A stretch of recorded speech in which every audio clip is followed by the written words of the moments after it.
സ്നേഹമുള്ളവരെ, നമ്മൾ അതിരൂപത ആസ്ഥാനത്ത് രാവിലെ മുതൽ ഉപരോധങ്ങളും കാര്യങ്ങളൊക്കെ നടത്തിക്കൊണ്ടിരിക്കുകയാണ്. അപ്പോൾ നമുക്ക് ഇനിയും ആൾക്കാർ വരണം. കാരണം വൈകുന്നേരം 5:30 കഴിഞ്ഞിട്ട് അച്ഛന്മാർ ഇറങ്ങാതിരിക്കുകയാണ്. അങ്ങനെയാണെങ്കിൽ നമ്മൾ ശക്തമായിട്ട് പ്രതിരോധിക്കേണ്ടതായിട്ട് വരും.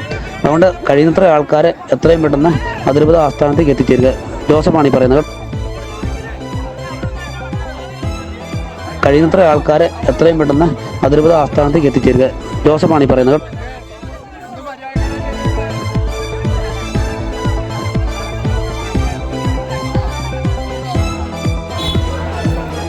കഴിയുന്നത്ര ആൾക്കാരെ എത്രയും പെട്ടെന്ന് അതിരൂപത ആസ്ഥാനത്തേക്ക് എത്തിച്ചേരുക.